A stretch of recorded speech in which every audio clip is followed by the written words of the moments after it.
Hello students, आज हम class 9 का बायोलॉजी का चैप्टर 1 जिसका नाम है कोशिका, जीवन की आधारभूत इकाई।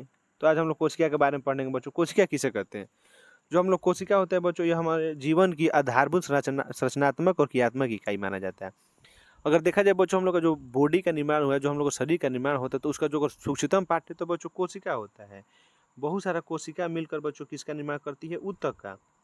ऊतक, और ये ऊतक, बहुत सारे ऊतक अगर समूह मिलेगा तो अंग का निर्माण करेगा, और यही बहुत सारा अंग मिलकर अंग तंत्र का बच्चों निर्माण करता है। तो इसलिए बच्चों अगर हम लोग को देखा जाए, जो हम लोग का शरीर की जो अगर संरचनात्मक अगर क्रियात्मक इकाई देखा जाए, चाहे शरीर की अगर सूक्ष्मतम इकाई देखा जाए तो बच्चों, तो उसको हम लोग क्या बोलते हैं? कोशिका। बच्चों कोशिका, ठीक ना। अगर बात की जाए तो कोशिका खोज कौन किया था बच्चों? तो रॉबर्ट हुक ने।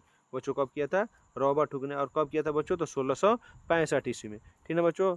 कोशिका का जो खोज किया था कौन किया था? Robert Hooke. और कब किया था बच्चों? 1665 ईस्वी में, ठीक ना बच्चों। अगर देखा जाए तो कोशिका में पाया क्या जाता है? अगर कोशिका में बात की जाए तो कोशिका का अगर देखा जाए तो जीव द्वारा से बना होता है। जो कोशिका किससे बनी रहती है बच्चों? तो जीव द्वारा की एक रचना होती है। अगर इसमें बात किया जाए अगर कार्बनिक और अकार्बनिक, और किसी भी अगर देखा जाए बात में, तो कार्बनिक और अकार्बनिक पदार्थ आता है। अगर कार्बनिक में बात किया जाए बच्चों, जो कार्बनिक में अगर बात किया जाए तो कार्बनिक में तो आपका प्रोटीन, वसा, कार्बोहाइड्रेट, न्यूक्लिक अम्ल, और अकार्बनिक की बात किया जाए तो जल एवं लवण मुख्य रूप से पाया जाता है। अगर कार्बनिक में फिर से अगर बच्चों बात कर लिया जाए तो प्रोटीन, वसा, कार्बोहाइड्रेट। अगर अकार्बनिक में बात कर लिया जाए तो बच्चों जल, लवण, ठीक ना बच्चों।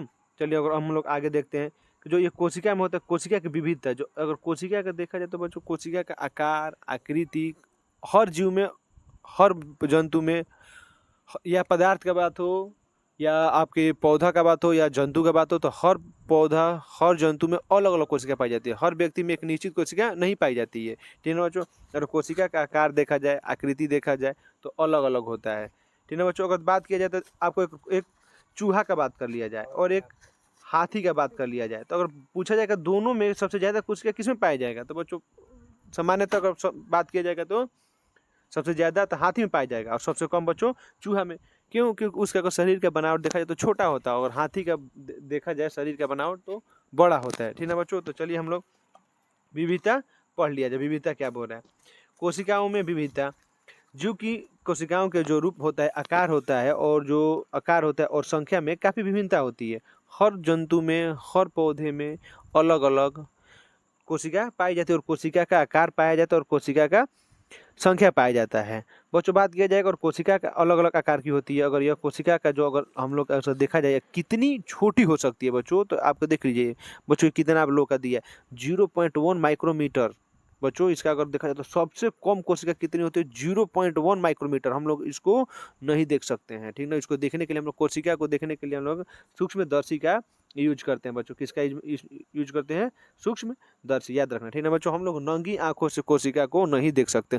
कोशिका तो हम लोग के भी शरीर पे है, लेकिन कहाँ कोशिका शरीर के हर पार्ट में पाया जाता है, ठीक ना बच्चों। देखिए जैसे मान लीजिए आप कोई व्यक्ति होता है और वो किसी कारणवश जल गया, आपका स्किन जल गया या चेहरा उसका जल गया, तो हम उसको पहचानेंगे कैसे कि ये किस व्यक्ति का है, किस घर का है? तो बच्चों उसको जानने के लिए जो डॉक्टर होता है उसका पहले कोशिका, उसका सेल पता करता है। सेल में बहुत सारा रहता है। जैसे सेल में अगर हम लोग बात किया जाए तो सेल में बच्चों क्या कर रहता है? सेल में आप लोगों का WBC भी मिल जाएगा, RBC भी मिल जाएगा, या इसके अलावा बात करें माइटोकॉन्ड्रिया भी मिल जाएगा, या प्लेटलेट्स, मतलब हर पदार्थ हम लोग को क्या होता है कोशिका में ही मिल जाता है। जैसे मान लीजिए आप लोगों का घाव होता है, ठीक ना।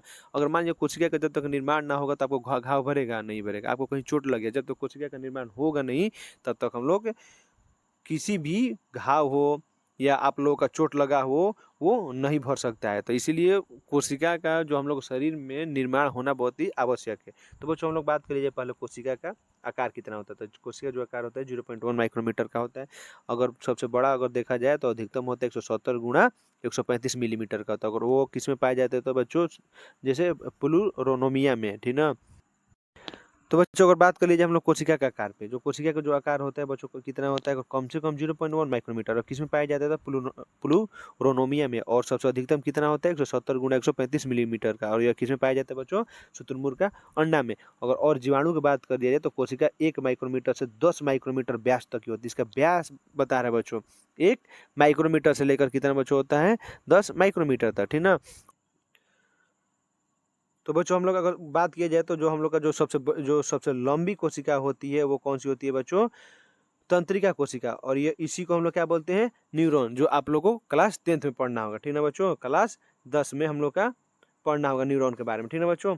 चलिए हम लोग आगे देखते हैं, आगे देख रहे हैं क्या बोल रहा है। बोल रहा है कि जैसा कि चित्र से स्पष्ट है, देखिए आप लोग को चित्र में दिखाया गया है, आपके इसके पीछे में हम लोग दिखाएंगे चित्र में। कोशिका विभिन्न रूपों की होती है, कुछ जीवों की कोशिकाएं सिर्फ होती है, कुछ जीवों का शरीर सिर्फ एक कोशिका का बना। जो हम लोग अगर कोशिका का बनावट भी देखा जाए तो बच्चों, तो कोशिका को 2 भागों में बांटा गया है। पहला बोला जाता है एक कोशिकीय और जिस दूसरा को बोला जाता है बहुकोशिकीय। तो हम लोग बोलेंगे एक कोशिकीय जीव कोशिका बोलेंगे। वैसा जीव जो सिर्फ एक कोशिका से मिलकर बना होता है उसे हम लोग एक कोशिकीय जीव बोलेंगे। बहुकोशिकीय वैसे जीव जिसमें कोशिकाओं की संख्या बहुत होती है, जो मतलब बहुत सारी कोशिकाओं यानी एक से अधिक कोशिकाओं से मिलकर बना होता है तो उसे बहुकोशिकीय। और जो एक कोशिका से मिलकर बना होता है उसको हम लोग क्या बोलते हैं?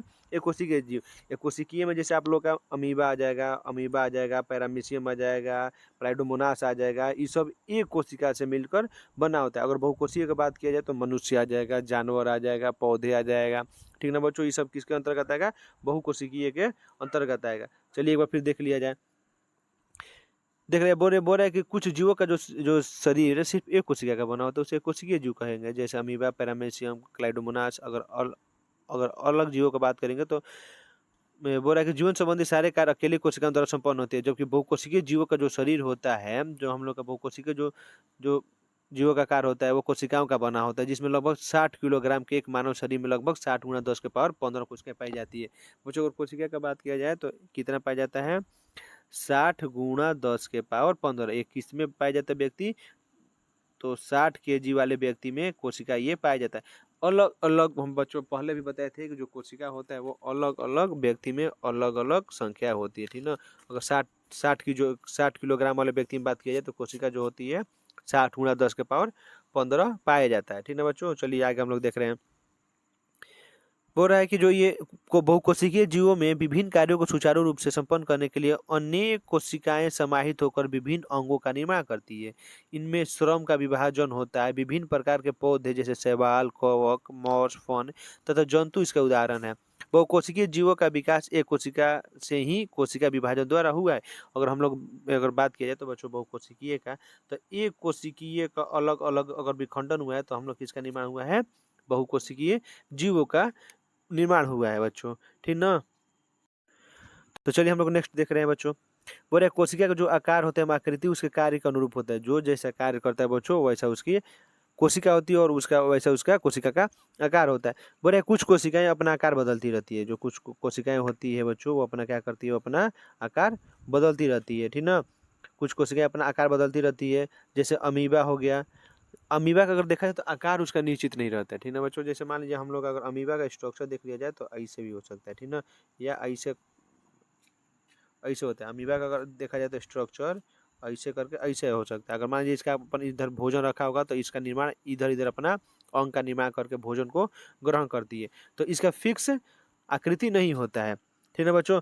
हमारे रुधिर में मौजूद श्वेत रक्त कोशिकाएं जिन्हें हम लोग ल्यूकोसाइट्स कहते हैं। अभी क्वेश्चन हम लोग बच्चों पूछता है कि जो हम लोग का जो श्वेत रक्त कोशिकाएं होता है यानी जो WBC व्हाइट ब्लड सेल होता है वो जिन्हें हम लोग क्या बोलते हैं? ल्यूकोसाइट कहते हैं, भी निरंतर अपने रूप बदलती रहती है। तंत्रिका कोशिका का आकार बहुत पतला और लंबे तार की तरह होती है। जो हम लोग का ये तंत्रिका तंत्र होता है, हम लोग अगर बात किया जाए तो हम लोग का जो शरीर का जो मेरुदंड कहलाता है बच्चों, उसी में हम लोग का पतला पतला बहुत सारे तारों से मिलकर बना रहता है। एक इसको बोले जाएगा, हम लोग बोल सकते हैं जो तंत्रिका तंत्र होता है बहुत पतली पतली तारों का एक समूह होता है।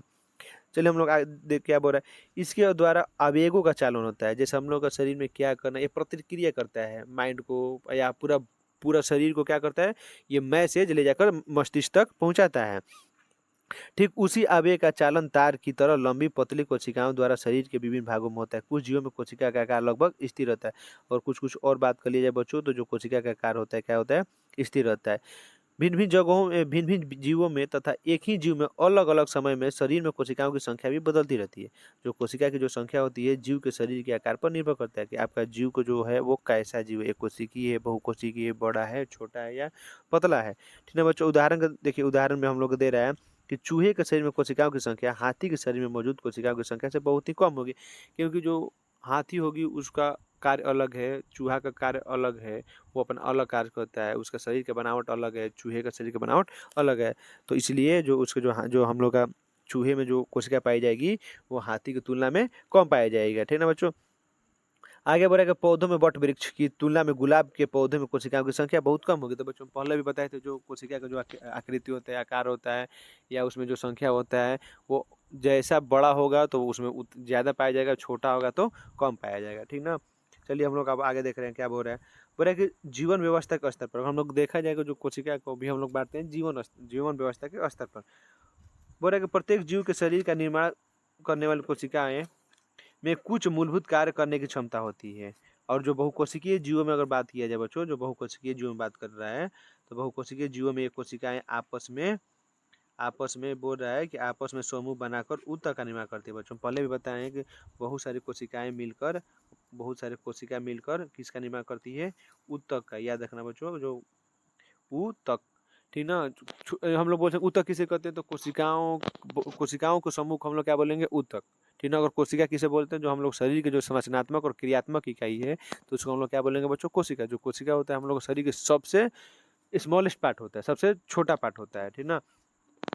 अगला हम लोग देखा जाए, बोल रहा है जो एक ही रचना और एक साकार करने वाली कोशिकाओं के समूह को ऊतक कहते हैं। क्या बोलेंगे बच्चों, ऊतक कहते हैं। ऊतक के समूह जो किसी विशेष कार्य को संपन्न करते हैं, विशेष कार्य को कोशिकाएं होती है आपस में समूह बनाकर ऊतक का निर्माण करती है। बच्चों पहले भी बताए हैं कि जो कोशिका किसका निर्माण करेगी, ऊतक। ऊतक किसका निर्माण करेगा, अंग। और अंग किसका निर्माण करेगा, अंग तंत्र। ठीक ना बच्चों। तो ये एक दूसरे पर क्या होते हैं, डिपेंड रहता है। ठीक ना।